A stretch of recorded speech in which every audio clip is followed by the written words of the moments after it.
Comprendre le statut implicite au Canada. Avec Visa pour Canada, par Joanne Boivin-Drapeau. Le Canada, un pays réputé pour son accueil chaleureux et sa population diversifiée, attire des personnes des 4 coins du monde. Que ce soit pour ses paysages pittoresques, ses villes dynamiques ou ses opportunités économiques, le Canada est une destination de choix pour beaucoup. Nombreux sont ceux qui viennent chercher de nouvelles opportunités, poursuivre leurs études ou retrouver leurs proches. Les étudiants internationaux, les travailleurs qualifiés et les familles en quête de réunification trouvent tous leur place dans ce vaste pays. Naviguer dans les méandres des réglementations en matière d'immigration est essentiel pour un séjour réussi et sans heurts au Canada.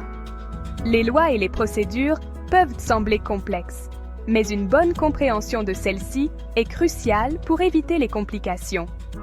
Pour les résidents temporaires, il est primordial de comprendre le concept de statut implicite. Ce statut peut jouer un rôle crucial dans la continuité de votre séjour au Canada, surtout lorsque votre permis actuel est sur le point d'expirer. Cette vidéo vous guidera à travers le statut implicite, ses implications et les étapes à suivre pour maintenir une résidence légale au Canada. Nous aborderons les différentes situations où le statut implicite peut s'appliquer et comment vous pouvez en bénéficier. Que vous soyez un étudiant approchant la fin de votre permis d'études, il est crucial de savoir comment prolonger votre séjour pour terminer vos études ou chercher un emploi. Un travailleur dont le permis de travail arrive à expiration, vous devez connaître les démarches pour renouveler votre permis ou obtenir un nouveau type de visa. Ou un visiteur dont le séjour autorisé touche à sa fin, il est important de comprendre vos options pour prolonger votre visite ou changer votre statut. Comprendre le statut implicite peut s'avérer essentiel.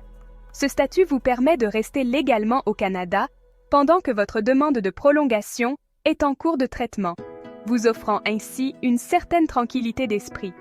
Il peut fournir un filet de sécurité temporaire, vous permettant de rester légalement au Canada en attendant une décision sur votre demande de prolongation de séjour.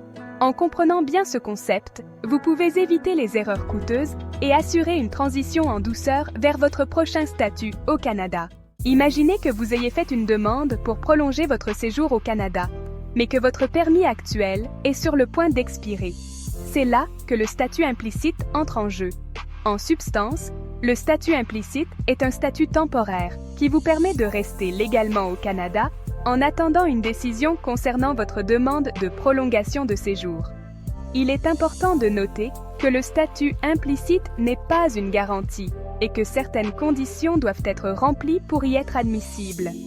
Avant et surtout, vous devez demander une prolongation de votre séjour avant l'expiration de votre statut actuel.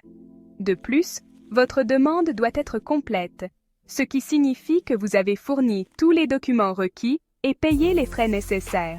Vous avez besoin d'aide pour vos démarches d'immigration au Canada? Chez Visa pour Canada, nous sommes là pour vous guider à chaque étape. Que ce soit pour vos demandes initiales ou vos renouvellements de statut, nous avons la solution pour simplifier vos démarches et vous éviter les tracas administratifs. Faites confiance à notre expertise pour un processus sans stress. Contactez-nous dès aujourd'hui pour un accompagnement personnalisé. Visa pour Canada, votre avenir commence ici. Le facteur temps est crucial lorsqu'il s'agit de maintenir un statut légal au Canada. Soumettre votre demande de prolongation de séjour avant l'expiration de votre permis actuel est absolument crucial pour maintenir votre statut légal.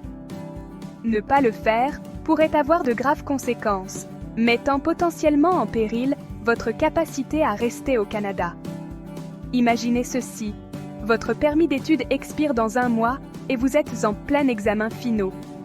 Il est facile de se laisser emporter par le tourbillon académique et de négliger les délais d'immigration. Cependant, attendre la dernière minute ou, pire, manquer complètement la date limite peut mener à une situation d'illégalité, même si vous avez une demande en attente. Bien que le statut implicite vous permette de rester légalement au Canada dans des circonstances spécifiques, il est essentiel de comprendre qu'il comporte certaines restrictions, notamment en matière de voyage. Le statut implicite est une situation temporaire qui vous permet de rester au Canada légalement pendant que votre demande de prolongation de séjour est en cours de traitement. L'une des limitations les plus importantes est que vous ne pouvez pas quitter le Canada pendant que vous bénéficiez du statut implicite. Cela signifie que même un court voyage à l'étranger peut avoir des conséquences importantes. Si vous le faites, vous perdrez votre statut implicite et pourriez ne pas être autorisé à revenir. Les autorités canadiennes considèrent que quitter le pays équivaut à abandonner votre demande en cours. Voyez les choses ainsi. Le statut implicite est comme un laissez-passer temporaire qui vous permet de rester dans une zone spécifique. Ce laissez-passer est valide uniquement tant que vous restez au Canada. Quitter cette zone désignée invalide le laissez-passer. De même, quitter le Canada pendant que vous bénéficiez du statut implicite invalide votre statut temporaire. Cela signifie que même si vous avez une demande en attente pour prolonger votre séjour, quitter le pays l'annulera et vous devrez recommencer le processus de demande depuis le début. Il est donc crucial de bien planifier vos déplacements et de comprendre les implications de votre statut. Cela signifie, en outre, il est important de noter que le processus de demande peut être long et complexe. Quitter le pays l'annulera et vous devrez recommencer le processus de demande depuis le début. Assurez-vous de bien comprendre toutes les conditions et restrictions associées à votre statut implicite pour éviter toute complication inutile. Après avoir soumis votre demande de prolongation de séjour au Canada, le jeu de l'attente commence. Le délai de traitement des demandes peut varier en fonction de divers facteurs, tels que le type de permis, le volume de demandes en cours de traitement et la complexité de votre cas. Pendant cette période, il est naturel de ressentir un mélange d'anticipation et d'incertitude. Une fois la décision prise, vous recevrez une notification d'immigration, réfugiés et citoyenneté Canada, ou IRCC. Le résultat peut appartenir à l'une des catégories suivantes: approbation, refus, retrait ou rejet. Chacun de ces résultats a des implications différentes pour votre séjour au Canada. Piège courant à éviter lors du processus de demande. Le processus de demande de prolongation de séjour au Canada peut sembler intimidant, mais il n'est pas nécessaire qu'il en soit ainsi. Avec une préparation adéquate et une attention aux détails, vous pouvez naviguer ce processus avec plus de confiance et de succès. En étant conscient des erreurs courantes et en prenant des mesures proactives pour les éviter, vous pouvez considérablement augmenter vos chances de réussite. Par exemple, il est crucial de bien comprendre les exigences spécifiques à votre situation. L'une des erreurs les plus fréquentes est la soumission de demandes incomplètes. Cela peut entraîner des retards importants ou même le rejet de votre demande. Assurez-vous de bien comprendre les exigences spécifiques à votre situation et de soumettre tous les documents nécessaires. Prenez le temps de vérifier chaque section de votre demande pour vous assurer qu'aucun détail n'est omis. Un autre faux pas fréquent est de manquer les dates limites. Les délais sont stricts et manquer une date limite peut compromettre votre statut au Canada. Gardez une trace de la date d'expiration de votre permis actuel et soumettez votre demande bien à l'avance afin de tenir compte du délai de traitement. Utilisez des rappels et des calendriers pour vous aider à rester organisé.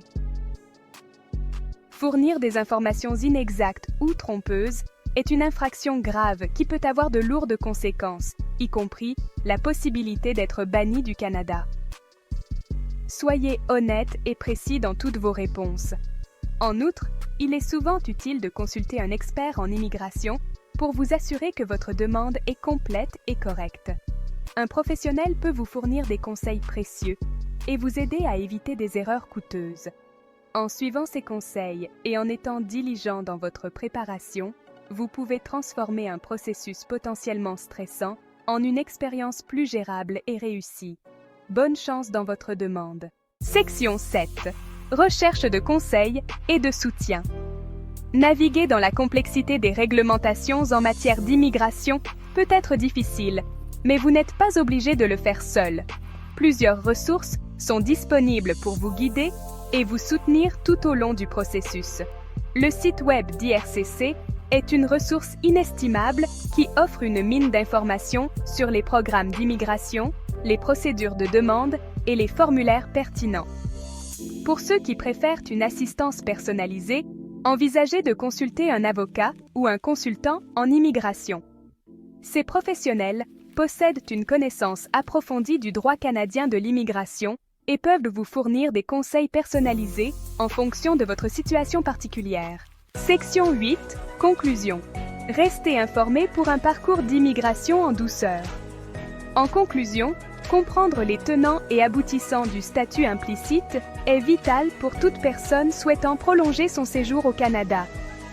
N'oubliez pas que le statut implicite n'est pas une garantie et s'accompagne de conditions et de restrictions spécifiques.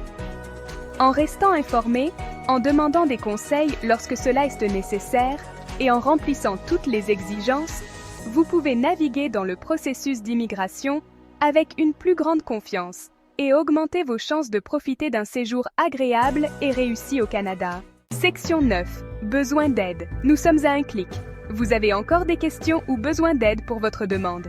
Notre équipe d'experts en immigration est là pour vous aider. Contactez-nous dès aujourd'hui pour une consultation gratuite et laissez-nous vous guider dans votre voyage d'immigration au Canada.